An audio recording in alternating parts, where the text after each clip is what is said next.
Hello, everyone. Welcome to the Civil War Review podcast. Glad you are here. Thank you very much for joining us. Today, we are going to continue in our series. We're going to now look at the Republic, the country of Texas, being formed and eventually joining the Union, the United States. So let's go ahead and we'll kick it back to the 1700s. I want to show a couple maps, and I will be showing a little bit more maps and things, pictures this episode. Um, and the first one we're going to look at is this is a map of early 1700s, and at the time, Spain, France, England were all jockeying for territory, right? If you remember way back when, about 200 years prior, shortly after Columbus sailed, the Pope granted Spain and Portugal basically all the land in the Western Hemisphere. So Spain had the north of the equator basically, and Portugal had the south of the equator. I'm just very generalizing here; it's a little bit wrong, but it gives you an idea. I don't want to get too detailed, but and so Spain just said, "Hey, this is all ours." But eventually, England and France became players in the colonization. And you can see here on this map how we have New France up in the north with unrecognized territory. We have Virginia. Look where Virginia is located, kind of not a little bit south, out of place. We have the Spain, Mexico, Florida. But what I really, really like about this is the Virginia Sea. Kind of wish they would have kept that instead of the Atlantic Ocean. They called it the Virginia Sea. I like that. It sounds good. I wish we would have kept that name. So anyway, as we know, everyone's jockeying for position and land, and there's a lot of land, a lot of territory being claimed by a lot of parties. And in particular, Spain and France pretty much divvied up the western side of the United States past the Mississippi. And that was really contentious anyway, even though France owned it. Spain wouldn't let France really trade much in it, so they kept the French down in the area of Louisiana. And it wasn't just the Spanish soldiers that were doing that, but the Apaches and the Comanches also kept everyone pretty much at bay. And we'll talk about the Comanches in a little bit. So we kind of see that when the United States purchased the Louisiana Territory, like we talked about in the last episode, they wanted to make a line, and at the time, back in the 1819s, 20s, they decided to use the 36 parallel as the line, the compromise, which would demarcate that slave-owning states would be allowed below, and free soil, free states would be north of the line.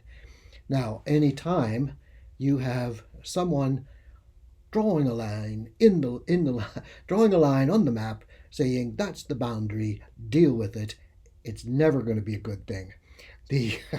And that's a reference to John Oliver's mustachioed Englishman drawing a line across the map. And sure enough, the Compromise of 1820 was just that. It was just a recipe for disaster. Thomas Jefferson correctly predicted that it would fracture the country, and it basically did. But as we see here in 1819, take a look at this map here. What we see, and we see Louisiana, right? We see the Missouri Territory up above, and then we have the New Philippines, which is kind of cool, actually. Pretty much where eastern Texas is, and that would have been a cool name to keep. But anyway, the line was basically going across the 36th parallel, which is just a little bit north. It's just basically where you see Alabama, Georgia.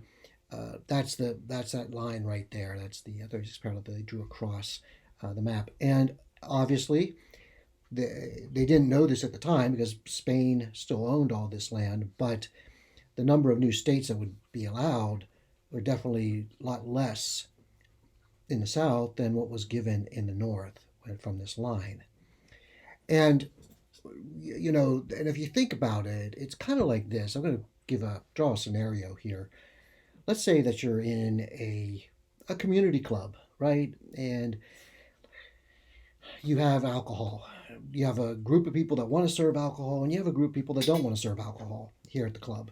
And so, and it's split, 50-50. And alcohol's being served, and so those people are happy. But, you're getting more and more non alcoholic people joining the club. So, you go out and find a new club that has a bunch more numbers, and they are alcohol drinking. So do the non-alcoholic people want this new club to join? And that kind of gives you an idea of what was going on with the states at this time and all this new territory. Um, Allowing these new states in as a free state, then you kind of rock the numbers. And we can see that was pretty getting important here. And we can see the balance of states as we go through the years of keeping that balance. And so in 1836, March 2nd, 1836, Texas becomes its own independent country, breaks away from Mexico. That's a wonderful history that you want to look into.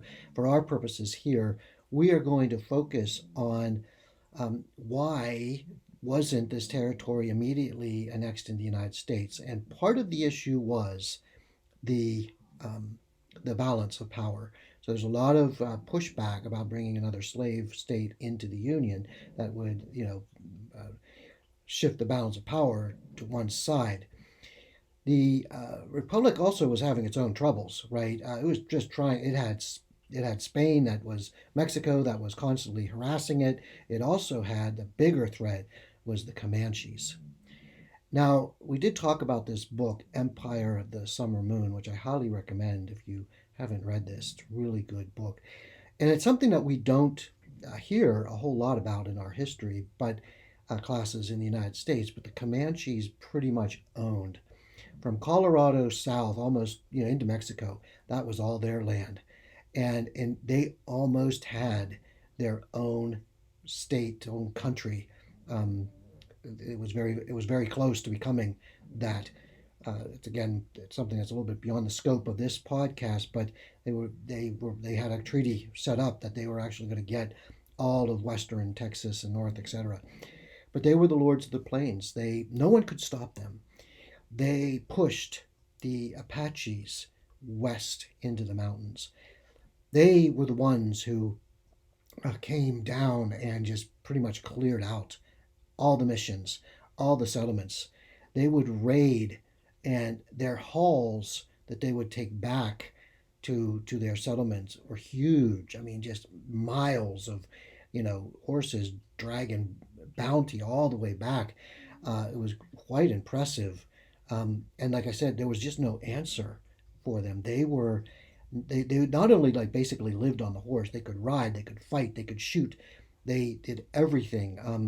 I got a couple of pictures here of them doing this, and I know that, and that was really problematic for the new country of Texas, and how to control, because they want to settle more land, but they just couldn't. A couple, like the Outlaw Josie Wales is a good movie to watch, because that will actually show you his interaction with the Comanches. Maybe a little bit Hollywoody, fictional, but who knows? That actually may have happened.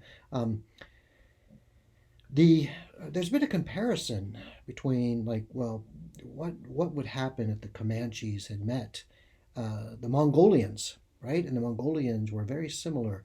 Horse riding people conquered the entire, almost all of Eurasia, almost Europe and Asia, Genghis Khan and etc. And how do they compare? Well, okay, I've heard questions like who would win in a battle. Well, there's no comparison. The Mongolians would, and the reason is they just had better armor. They had their bows were stronger. It's like they're like 120-pound pull versus like the 30-40 pound pull. It was just there's no comparison. The Mongolians were also, and as far as war went, they were just far more experienced in dealing with larger numbers, et cetera, et cetera. So there's just no comparison. However, as far as horsemen go, the Comanche would have been right there with them. They both peoples are very comparable in terms of their horsemanship skills, the way they fought, how they used the horse as shields, etc. So I thought it was a good question, right? Because in a way, the Comanches were like the Mongolians in the western U.S. Um, and so it took about 10 years, 10 years of Congress haggling back and forth, and finally, in just shy of 10 years, about a month, in 1845, Texas was brought in to the Union. And that is what triggered the Mexican American War. And to a lot of historians, it was the Mexican American War that initiated the Civil War. That was the first step towards the Civil War. I'm going to. I agree that it was part of the first step. There are other factors, obviously, and part of the reason why we're doing this podcast and we're looking at prehistory, pre-Civil War. Right? We're gonna don't worry, we're gonna get to the battles and everybody's probably like eagerly waiting for. Um, we're gonna get to those battles and whatnot. And but we got to set it up because I think that this part of the history is ignored. It's very fascinating. We've got Congress just going tooth and nail at each other with with the slavery and the gag orders, like we talked about a couple episodes ago. Um, we have a new party, the Republican Party, being formed, which is going to be a northern party. It's going to be very anti-slavery, very anti-South. Uh, we have this territory out west that's unorganized and really pretty much outside of Lewis and Clark and some other. I mean, there were people going, but it's very small numbers. Not until the gold rush, but very small numbers. It's still unorganized, still Indian controlled, and the it didn't really at that point in time wasn't much of a fixture until after the Mexican American War, because it was after Mexican American War that then things really started to cook. So all right, our next episode will be the Mexican American War, and we're going to talk about some of the soldiers who would become generals for the different sides, and why they chose to stay. Like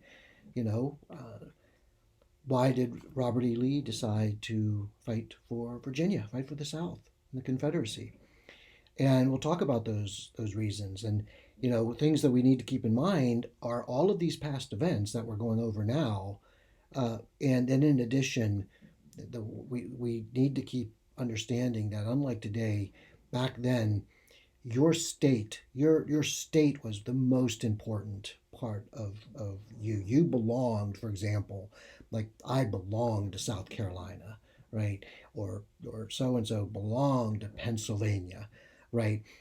That statehood uh, identity was so much more important than kind of is today. Still is, but not like it was back then. Anyway, we're going to talk about all of that. So, all right, everyone. Hope you enjoyed this. We'll see you soon. Thanks.